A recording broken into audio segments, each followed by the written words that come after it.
अस्सलामुअलैकुम dear students, I hope आप सब ठीक होंगे। डियर स्टूडेंट्स, लास्ट लेक्चर में हमने डिस्कस किया था बिज़नेस साइकिल के हमने स्टेप्स पढ़े थे। First step analyse the transaction, और उसके 4 स्टेप्स हमने पढ़े थे कि किस तरह से ट्रांजैक्शन को एनालाइज किया जाता है इन अ गिवन पीरियड टाइम। ठीक है, अब हम बात करते हैं नेक्स्ट स्टेप की। जब हम बिज़नेस इक्वेशन की ट्रांजैक्शन को एनालाइज करते हैं, उसके बाद नेक्स्ट स्टेप हमें ये करना होता है कि जो हमारी अकाउंटिंग इक्वेशन है, हमें देखना होता है कि उन अकाउंटिंग इक्वेशन का उन ट्रांजैक्शन का हमारी अकाउंटिंग इक्वेशन पर क्या इफ़ेक्ट हुआ। तो इंशाल्लाह आज इस लेक्चर में हम कवर करेंगे हमारी अकाउंटिंग इक्वेशन को, और ये सीखेंगे कि किस तरह से बैलेंस किया जाता है अकाउंटिंग इक्वेशन को, how to analyse accounting equation. First of all accounting equation के कॉन्सेप्ट को समझने से पहले हमें सोर्स एंड रिसोर्स के कॉन्सेप्ट का क्लियर होना ज़रूरी है। हमें ये पता होना चाहिए कि सोर्स एंड रिसोर्स क्या होते हैं और इनका क्या कॉन्सेप्ट आता है। First of all accounting equation को हम बाद में पढ़ेंगे। फर्स्ट ऑफ ऑल हम बात करते हैं सोर्स एंड रिसोर्स की। सोर्स क्या होता है एंड रिसोर्स क्या होता है। जब हम ये कॉन्सेप्ट क्लियर कर लेंगे सोर्स एंड रिसोर्स का, उसके बाद आपको पता चलेगा कि हमने अकाउंटिंग इक्वेशन को पढ़ने से पहले क्यों सोर्स एंड रिसोर्स को समझा। ठीक है, तो सोर्स का मतलब होता है ज़रिया, एंड रिसोर्स होता है जो भी उस ज़रिए से कोई चीज़ हासिल की जाए या फिर कोई एसेट हासिल किया जाए। सोर्स क्या है?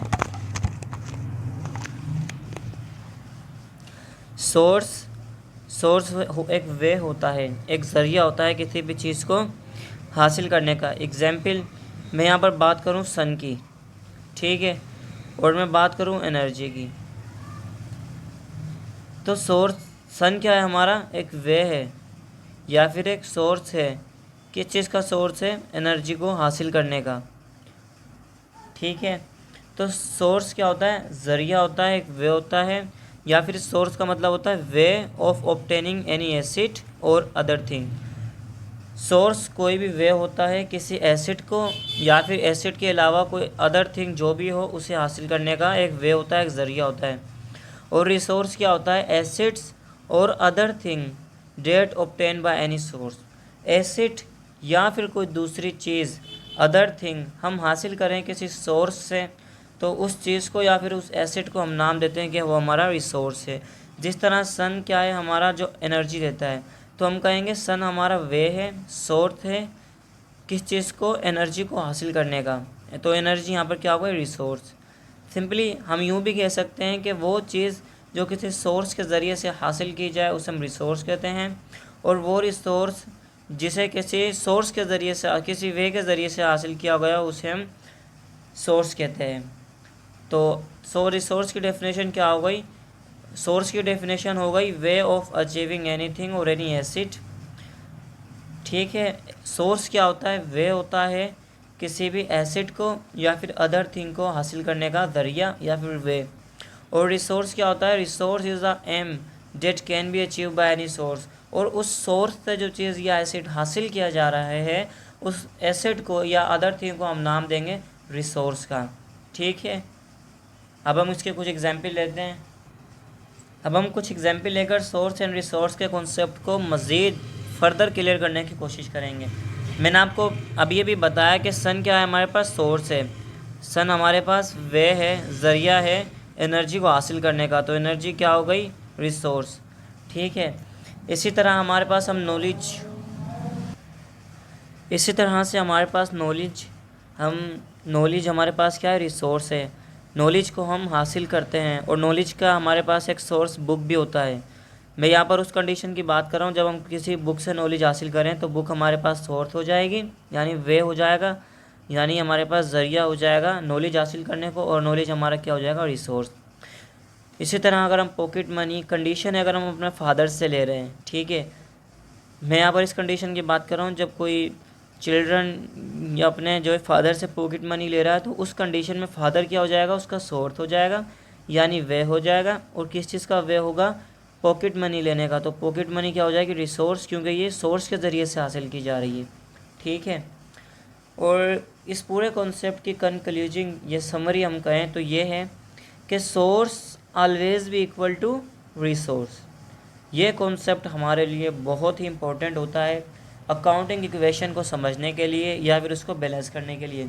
सोर्स ऑलवेज भी इक्वल टू रिसोर्स किस तरह होता है, मैंने आपको यहाँ पर 3 जो है एग्जाम्पल दी, एनर्जी, नॉलेज और पॉकेट मनी। ये तीनों हमारे पास क्या है, रिसोर्स है।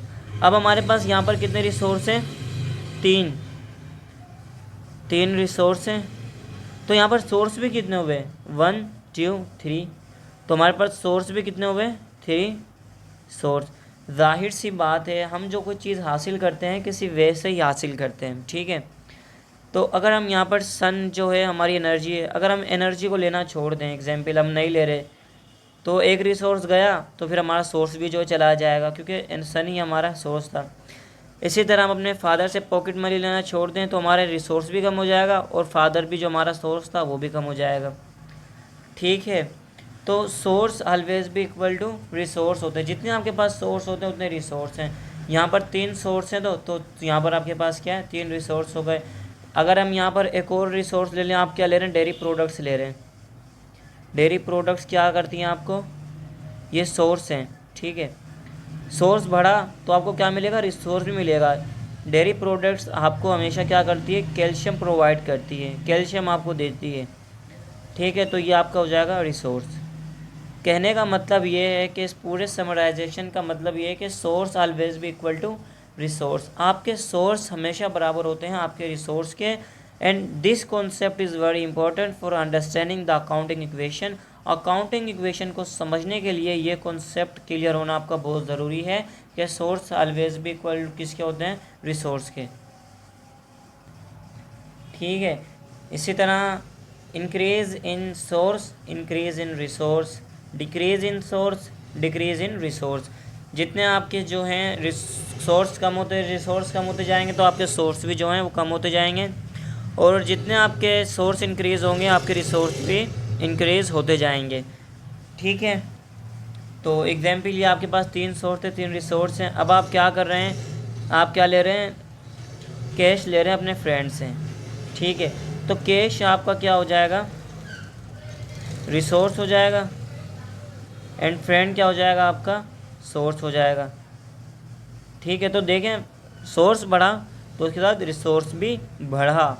अगर आप कैश नहीं लेते तो आपका फ्रेंड सोर्स नहीं बनता आपके लिए कैश का। तो यहाँ पर 4 सोर्स हो गए, 4 रिसोर्स हो गए। तो ये कॉन्सेप्ट आई होप आपको क्लियर हो गया होगा, और इसी की बेस पर जो है अकाउंटिंग इक्वेशन को बैलेंस किया जाता है। अब हम बात करते हैं हमारी अकाउंटिंग इक्वेशन की, जो कि आज का हमारा टॉपिक था। तो बिजनेस में अकाउंटिंग इक्वेशन क्या होती है, अकाउंटिंग इक्वेशन सिंपल एक इक्वेशन है। Fundamental accounting equation also called the balance sheet equation. Accounting equation या फिर अकाउंटिंग इक्वेशन को बैलेंस शीट इक्वेशन भी कहा जाता है। सिंपली एक इक्वेशन है। इक्वेशन उसे कहा जाता है कि ऐसी टर्म या ऐसे एक्सप्रेशन जिसके अंदर इक्वल की साइन आ जाए वो हमारी इक्वेशन कहलाती है। सिंपल ये हमारे अकाउंटिंग इक्वेशन होती है। Assets is equal to liabilities plus capital. जिस तरह अगर हम मैथमेटिक्स सब्जेक्ट की बात करें तो उसके अंदर जो क्वाड्रेटिक इक्वेशन भी होती है, क्यूबिक इक्वेशन भी होती है, उनका कॉन्सेप्ट अलग होता है। और अकाउंटिंग इक्वेशन में जब हम फाइनेंशियल अकाउंटिंग पढ़ते हैं तो उसके अंदर भी इक्वेशन आती है जो कि डिफरेंट होती है हमारी दूसरी इक्वेशन से। तो ये इक्वेशन क्या करती है, represents the relationship between assets, liabilities and Capitals, ठीक है। ये हमारी इक्वेशन होती है जिसे हम अकाउंटिंग इक्वेशन कहते हैं। और ये क्या रिप्रेजेंट करती है, ये हमारे बिजनेस की एसेट, लायबिलिटी और कैपिटल, इन 3 टर्म के दरमियान जो है रिलेशनशिप को शो करती है। अगर आपका बिजनेस जो है जो सोल प्रोप्राइटर है, मीन्स सिंगल ओनर है, तो आप ये वाली अकाउंटिंग इक्वेशन यूज़ करेंगे। अगर आपका कॉरपोरेशन है, मतलब एक से ज़्यादा ओनर है आपके बिजनेस में, ऑर्गेनाइजेशन में, तो आपके लिए अकाउंटिंग इक्वेशन ये हो जाएगी कि assets is equal to liabilities plus shareholder equity, ठीक है। एसेट्स क्या होते हैं, everything in business that provide you benefit. ये लॉन्ग टर्म भी होते हैं, शॉर्ट टर्म भी होते हैं। लायबिलिटी क्या होती है, डेप्ट होती है। कैपिटल क्या होता है, ओनर की इन्वेस्टमेंट होती है। और अगर हम बात करें शेयर होल्डर इक्विटी, तो ओनर्स यहाँ पर इसका इजाफा हो जाता है। ओनर्स मीन्स एक से ज़्यादा जो ओनर्स होते हैं उनकी इन्वेस्टमेंट को शेयर होल्डर इक्विटी कहा जाता है।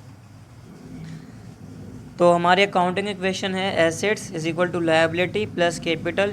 इन तीन टर्म के दरमियान अकाउंटिंग इक्वेशन जो है रिलेशन को शो करती है। ठीक है, अब ये हमारी अकाउंटिंग इक्वेशन है। ठीक है, assets is equal to liability plus capital. अब इस अकाउंटिंग इक्वेशन की जो लेफ़्ट साइड है, मीन्स कि ये वाली जो साइड है ये क्या है, लेफ़्ट साइड है। तो हमारी अकाउंटिंग इक्वेशन की लेफ़्ट साइड जो है उससे हम एसेट साइड भी कहते हैं।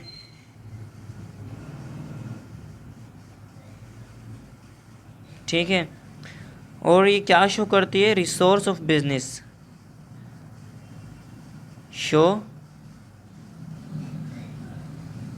Resource of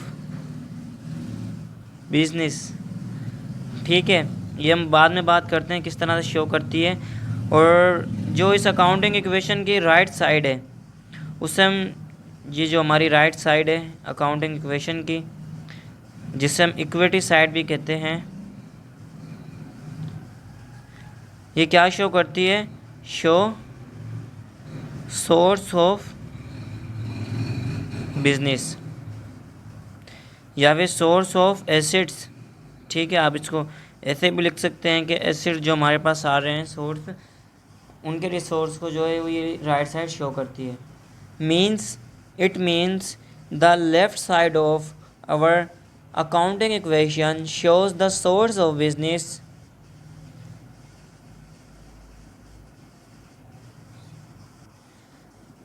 show the resource of business,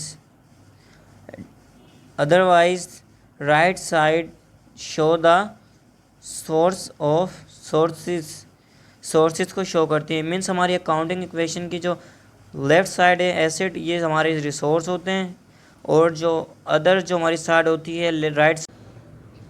तो ये सिंपल इंट्रोडक्शन था अकाउंटिंग इक्वेशन का, कि अकाउंटिंग इक्वेशन की कौन से साइड जो है वो क्या कहलाती है, या फिर अकाउंटिंग इक्वेशन क्या है और ये कितने टर्म्स के दरमियान रिलेशनशिप शो करती है।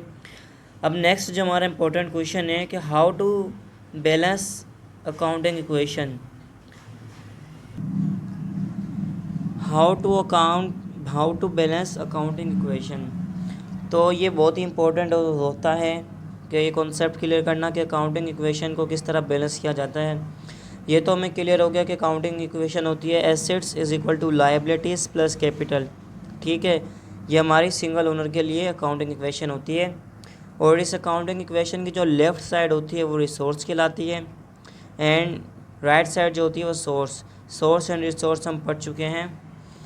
अब अकाउंटिंग इक्वेशन को ईजी करने के लिए कि अकाउंटिंग इक्वेशन को किस तरह से बैलेंस किया जाता है, इसको ईजी करने के लिए हमने अकाउंटिंग इक्वेशन को जो है ब्रेक कर दिया है कुछ स्टेप्स में, 4 स्टेप्स में, जिससे आपको अकाउंटिंग इक्वेशन को बैलेंस करना बहुत जो है ईजी हो जाएगा। तो यह बेसिकली स्टेप्स होते नहीं हैं, बट स्टूडेंट्स को आसानी के लिए जो है मैंने इसको स्टेप्स में डिवाइड किया है। फर्स्ट ऑफ ऑल आप क्या करेंगे, जो भी आपको ट्रांजैक्शन दी जा रही है और कहा जा रहा है कि उससे बताएं कि उसका इफ़ेक्ट क्या होगा अकाउंटिंग इक्वेशन पर। तो फर्स्ट ऑफ ऑल आप क्या करेंगे, जो ट्रांजैक्शन मिली हुई है उसको आप एनालाइज करेंगे, डेबिट क्रेडिट इंक्रीज डिक्रीज और कौन कौन से अकाउंट बन रहे हैं, ये मैंने आपको लास्ट लेक्चर में बताया था। सेकंड आप क्या करेंगे, see account from first step and then write this account in accounting equation according to their nature. जब आप पहला स्टेप कर लेंगे, आप ट्रांजैक्शन को एनालाइज कर लेंगे, आपको क्या करना है कि फिर जो भी अकाउंट बने होंगे इस फर्स्ट स्टेप के अंदर आप उन्हें देखेंगे और अकाउंटिंग इक्वेशन में उसे लिखेंगे according to their nature. Nature किस तरह, अभी मैंने आपको बताया कि अकाउंटिंग इक्वेशन होती है assets is equal to liabilities, ठीक है, प्लस कैपिटल। अब अगर आपको पता चले कि उस अकाउंट की नेचर एसिड है तो आपको एसिड के अंदर लिखने हैं, ठीक है। जो भी अकाउंट बने होंगे फर्स्ट ट्रांजैक्शन के अंदर वो आपने अकाउंट देखने हैं और फिर उन अकाउंट को स्टेप 2 ये कि उन अकाउंट को लिखना है आपने अकाउंटिंग इक्वेशन के अंदर अकॉर्डिंग टू दियर नेचर। और आपको नेचर कहाँ से पता चलेगी? Step 1 analyse the transaction, last lecture में मैंने आपको बताया था। तो जिस अकाउंट की नेचर एसेट होगी उसे एसेट में रखना है, जिसकी लायबिलिटी होगी उसे लायबिलिटी में लिखना है, और जिसकी कैपिटल होगी उसे, जिसकी नेचर कैपिटल होगी वो उसको यहाँ पर लिखना है कैपिटल के नीचे। ठीक है। थर्ड स्टेप आपने क्या करना है, जब आप लिख लेंगे अकाउंट के अकाउंटिंग इक्वेशन के अंदर, थर्ड स्टेप आपने करना है कि show increase decrease account by using sign plus and minus. जब आप अकाउंट लिख लेंगे अकाउंटिंग इक्वेशन के अंदर तो आपने वो बताना भी पड़ेगा कि उस अकाउंटिंग इक्वेशन के अंदर वो अकाउंट बढ़ रहा है या फिर डिक्रीज़ हो रहा है या फिर इंक्रीज़ हो रहा है। अगर इंक्रीज़ हो रहा होगा तो आप प्लस का साइन यूज़ करेंगे एंड डिक्रीज़ हो रहा होगा तो माइनस का sign. And last step is total after every transaction. जब आप अकाउंट लिख लेंगे अकाउंट को आप बता देंगे कि डिक्रीज़ हो रहा है या इंक्रीज़, लास्ट में आपने क्या करना होता है कि फिर उसको आपने टोटल कर देना होता है। अब मैं आपको एग्जांपल से क्लियर करने की कोशिश करेंगे कि किस तरह से इन स्टेप्स को फॉलो किया जाता है। अब हम एग्जांपल लेते हैं कि Mohan start business with cash 50,000, goods 10,000 and furniture 1,000। Means कि मोहन ने अपना बिज़नेस स्टार्ट किया है, ठीक है, और उसने अपने बिज़नेस स्टार्ट करने के लिए क्या क्या इन्वेस्ट किया है, अपने 50,000 पे इन्वेस्ट किए हैं, और उस बिज़नेस के लिए उसने गुड्स भी ख़रीदी हैं। 50,000 तो उसने अलग लगाए, इसके अलावा 10,000 की गुड्स, ठीक है, एंड 1,000 का उसने फर्नीचर लिया है। मीन्स का टोटल जो है उसने 50,000, 10,000 एंड 1,000 मीन्स 61,000 यानी 61,000 रुपये से उसने अपना बिज़नेस स्टार्ट किया है। तो मैंने आपको बताया था कि इसे किस तरह अकाउंटिंग इक्वेशन पर शो करेंगे। First of all you have to follow first step. First step क्या है? Analyse the transaction. आपने ट्रांजेक्शन को एनालाइज करना है। एनालाइज किया तो आपने देखा कि इसके अंदर 4 अकाउंट बन रहे हैं, कैश, कैपिटल, गुड्स, फर्नीचर। फिर आपने इनकी नेचर लिखी, एसेट, कैपिटल। कैश होता है एसेट, कैपिटल कैपिटल, गुड्स की जो है नेचर होती है एसेट, फर्नीचर की एसेट होती है नेचर होती है, फर्नीचर की नेचर होती है एसेट। और ये सब इंक्रीज़ हो रहे हैं, बिज़नेस में आ रहे हैं, ठीक है। तो कैश जब इंक्रीज़ होता है तो डेबिट होता है, कैपिटल जब इंक्रीज़ होता है तो क्रेडिट, गुड्स इंक्रीज़ होता है तो डेबिट, फर्नीचर इंक्रीज़ होता है तो क्रेडिट। अब यहाँ पर क्रेडिट ठीक है, और डेबिट यहाँ पर सब क्या हो रहे हैं? इक्वल हो रहे हैं, ठीक है। यहाँ पर क्रेडिट एंड क्रेडिट यहाँ, ठीक है। यहाँ पर डेबिट कितना हो रहा है? यहाँ पर डेबिट और क्रेडिट इक्वल है। एक डेबिट ये रहा 50,000, डेबिट 10,000, डेबिट 1,000, टोटल डेबिट हो गया 61,000 और क्रेडिट भी कितना है? 61,000। तो डेबिट और क्रेडिट यहाँ पर क्या होगा? इक्वल। सेकंड स्टेप क्या होता है कि सीधा accounts from first step. First step में से आपने अकाउंट देखने, तो हमने देखा कि यहाँ पर कितने अकाउंट बन रहे हैं? 4। And write this account in accounting equation according to their nature. अब इनकी नेचर आपने यहाँ से देख लेनी है, ठीक है। जब आपने इनकी नेचर देखी तो आपने अकाउंट को उतारना शुरू किया। फर्स्ट आपने अकाउंट उतारा कैश को। अब जब आप अकाउंटिंग इक्वेशन में उतारिए, अकाउंटिंग इक्वेशन है assets is equal to liabilities plus capital, ठीक है। अब जब आपने यहाँ पर अकाउंट्स को उतारना शुरू किया तो आपने इनकी नेचर, कैश को जब आपने उतारा तो आपने नेचर देखी एसिड है, तो आपने एसिड के नीचे क्या लिख दिया? कैश, ठीक है। सेकंड आपने देखा कैपिटल अकाउंट लिखना है, तो आपने कैपिटल के नीचे लिख दिया उसकी कैटेगरी में उसकी नेचर के मुताबिक। फिर आपने गुड्स अकाउंट उतारना शुरू किया तो आपने देखा इसकी नेचर एसिड है, इसको एसिड के नीचे लिखा। फर्नीचर के को उतारा तो आपने देखा उसकी नेचर एसिड है, तो उसको एसिड के नीचे उतार दिया, ठीक है। इसी तरह अगर कोई अकाउंट ऐसा होता है जिसका नेचर लायबिलिटी होती है तो हम लायबिलिटी में उसको लिखते या फिर उसको शो करते हैं, ठीक है। देन हम क्या करेंगे, ठीक है। अब थर्ड स्टेप क्या है? थर्ड स्टेप ये है कि जब आप अकाउंट उतार लेंगे तो उसके बाद आप क्या करेंगे? Show increase decrease of account increase हो रहा है या फिर डिक्रीज़ हो रहा है, तो ये आप अकाउंटिंग इक्वेशन में कैसे शो करेंगे? प्लस का और माइनस का साइन यूज़ करेंगे। किस तरह? जब आपने कैश को लिखा तो आपने कैश के नीचे कैश की वैल्यू उतार दी, 50,000 थी, अब ये इंक्रीज़ हो रही है। अब ये भी आपने एनालाइज एट फर्स्ट स्टेप से देखना है आपको, ठीक है।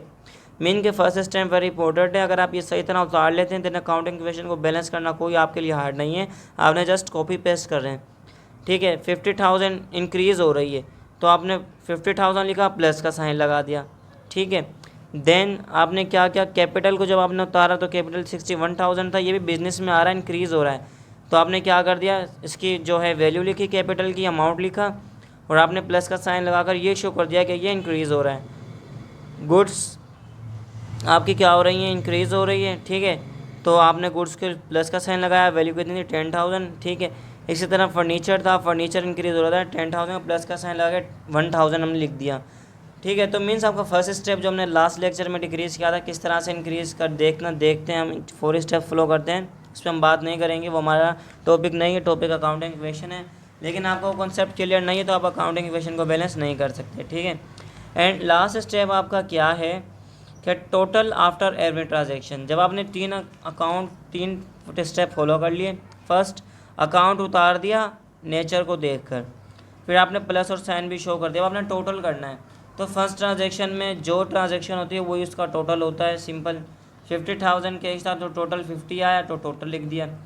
देन गुड्स जो थी हमारी टोटल 10,000 की थी तो 10,000 लिख दिया, 1,000 लिख दिया। इसी तरह अगर किसी और ट्रांजेक्शन में हमारे पास एग्जाम्पल गुड्स 2,000 की और आएगी तो हम वो इसमें ऐड कर देंगे और टोटल में फिर हम 12,000 लिख देंगे, 10,000 प्लस 12,000, वो हम आगे जाकर एग्जाम्पल करते हैं, ठीक है। तो ये हमारी हो गई फर्स्ट ट्रांजेक्शन, ठीक है। इसी तरह से सेकंड ट्रांजेक्शन क्या है कि purchase goods for cash RS 30,000। अब सेकंड ट्रांजेक्शन में क्या हो रहा है कि 30,000 की जो है वो मोहन गुड्स को परचेज़ कर रहा है। तो जब आपने फर्स्ट स्टेप फॉलो किया कि आपने एनालाइज़ किया, तो एनालाइज में आपने देखा कि दो अकाउंट बन रहे हैं, गुड्स का और कैश का। आपने इनके नेचर लिखे, एसेट रेसिट आपने बताया कि इंक्रीज़ और डिक्रीज़, ठीक है। डेबिट क्रेडिट का अमाउंट लिख दिया। देन आपने क्या करना है कि सेकंड स्टेप ये है कि आपने जो भी अकाउंट बने उनको अकाउंटिंग इक्वेशन में लिखना है, बट आपने उनकी नेचर को देखकर लिखना है, ठीक है। तो आपने जब गुड्स को, अब हमारे पास फर्स्ट ट्रांजेक्शन जो है यहाँ पर हो गई थी, ठीक है।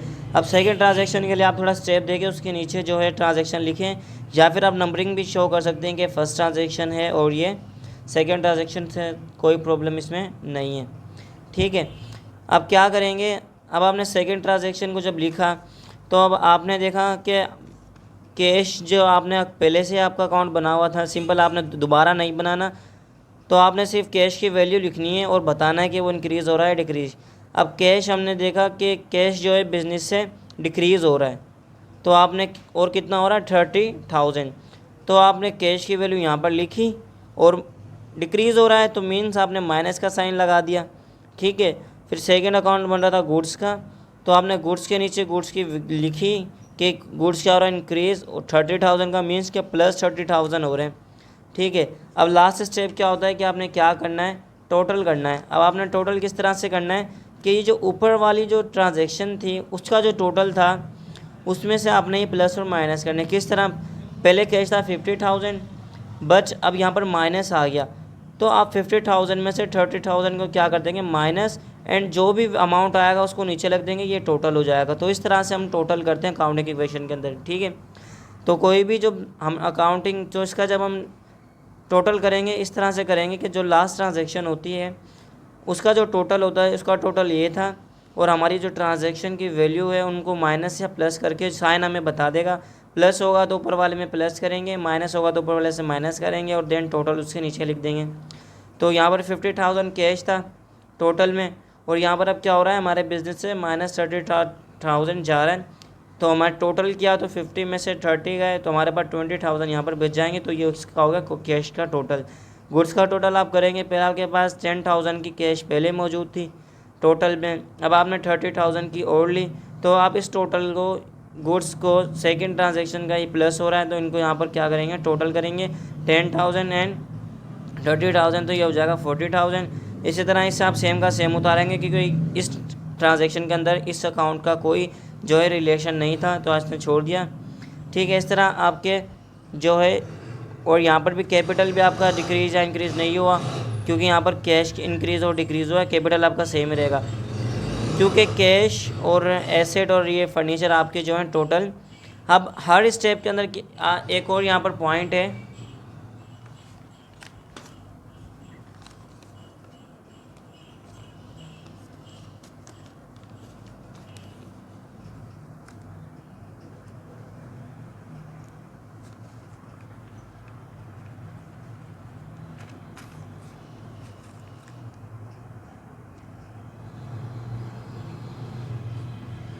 आपके पास एक और यहाँ पर पॉइंट याद रखिएगा कि for every change to asset account means कि जो आपका एसेट अकाउंट है यहाँ पर जितना चेंज होगा there must be an equal change to a related liability और कैपिटल। मीन्स कि जो भी आपका यहाँ पर जितना चेंज लेफ्ट साइड पर आएगा उतना राइट साइड पर आएगा।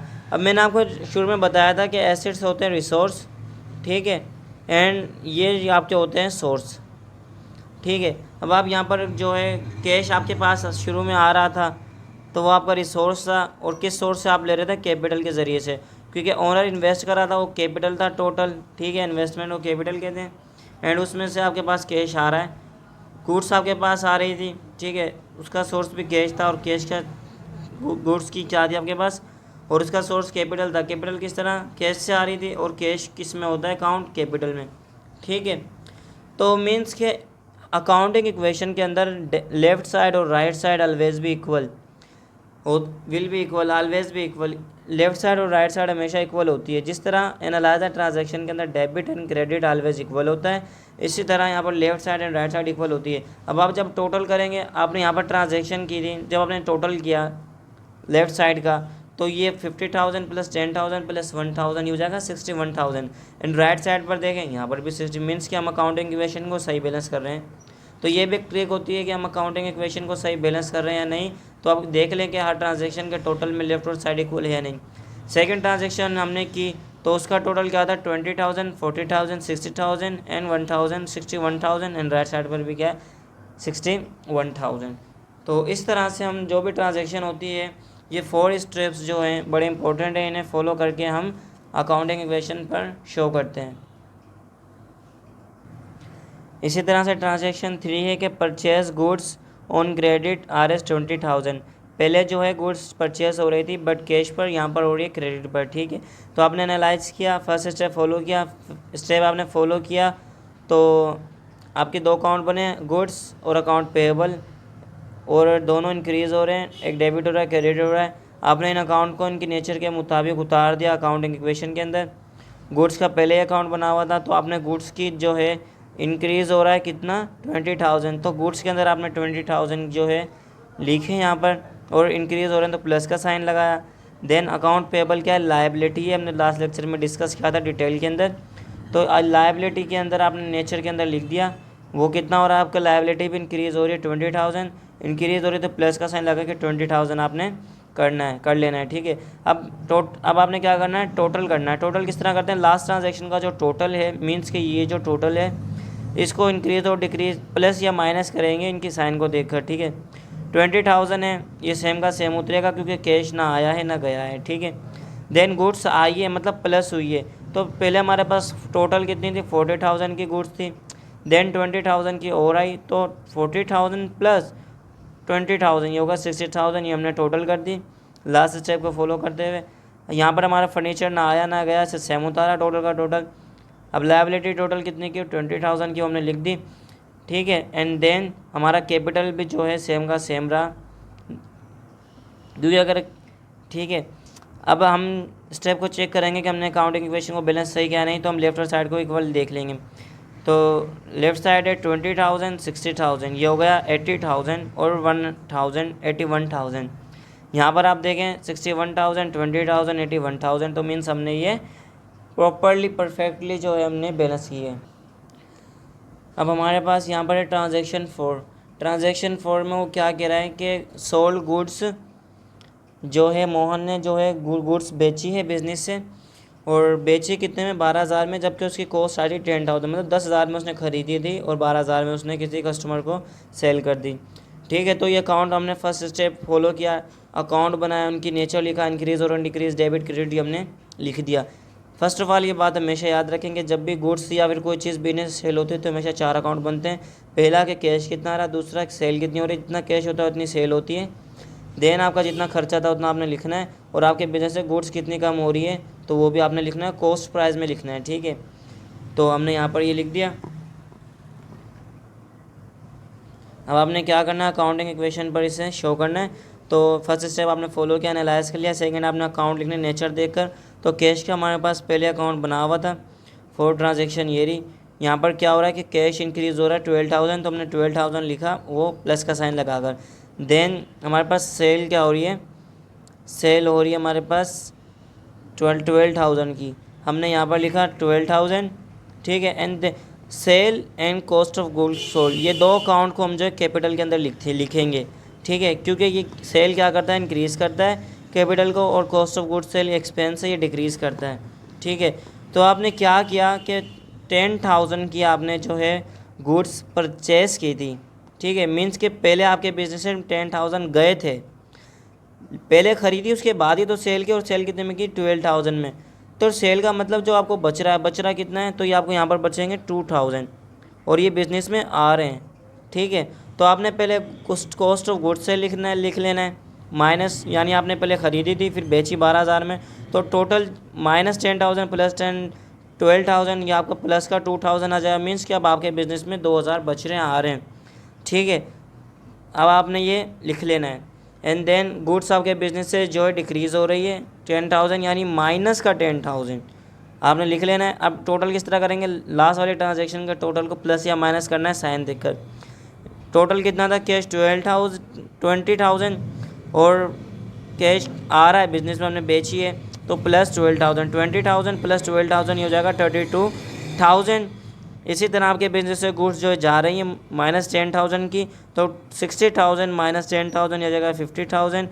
फर्नीचर आया ना गया, इस ट्रांजेक्शन से सेम एज उतरा, लाइबिलिटी ना कम हुई ना ज़्यादा, ये भी सेम एज उतरी। अब मैंने आपको बताया था 2,000 आ रहे हैं हमारे पास बिजनेस में, तो 61,000 पहले था, टोटल था 2,000 प्लस क्या 61,000 प्लस 2,000, तो ये हो जाएगा 63,000, तो ये टोटल हो जाएगा। अब हमने चेक करना है कि हमने काउंटिंग इक्वेशन सही की है या नहीं, तो हम क्या करेंगे, right side and left side को देखेंगे। 32,000 प्लस 50,000 ये हो जाएगा 82,000 प्लस 1,000 83,000, ठीक है। एंड यहाँ पर आप देखें 20,000 प्लस 63,000 तो हो जाएगा 83,000, मीन्स कि हमने बैलेंस इसी तरह से सही किए। तो अकाउंटिंग इक्वेशन को बैलेंस करने के लिए आपने इन 4 स्टेप्स को समझना बहुत ही इंपॉर्टेंट होता है। एनालाइज कर लें ट्रांजेक्शन को, ठीक है, उनके बाद अकाउंटिंग इक्वेशन की जो है नेचर। अब कुछ स्टूडेंट्स के मेरे पास जो है मैसेज आ रहे थे कि उबैद भाई हमें बताएं कि नेचर कैसे पता चलेगी, तो मैं उन्हें बता देता हूं कि मैंने कुछ क्या सारे अकाउंट की जो है नेचर यहाँ पर लिख ली है। आप यहाँ से स्क्रीनशॉट लेकर अपने पास सेव कर लें, जो कि आपको अकाउंट्स को अकाउंटिंग इक्वेशन में उतारने में, जिस तरह कैश की एसेट है, ये सारे मैंने जो ये अकाउंट है और ये उनकी नेचर है, ये तकरीबन सारे अकाउंट की मैंने आपके लिए यहाँ पर जो है लिख दी है। आप इसे अपने पास जो है सेव कर लें, ठीक है। आई होप आपको क्लियर होगी। इसके अलावा कोई भी क्यूरी आपके क्वेश्चन हो इस टॉपिक से रिलेटेड या इससे प्रीवियस लेक्चर से रिलेटेड, तो आप क्वेश्चन कर सकते हैं। एंड नेक्स्ट लेक्चर में हम फर्दर इसको जो है स्टडी करेंगे कि सोर्स एंड रिसोर्स किस तरह हेल्पफुल हैं हमारी अकाउंटिंग इक्वेशन को बैलेंस करने में। तो नेक्स्ट टॉपिक में मिलते हैं इंशाल्लाह।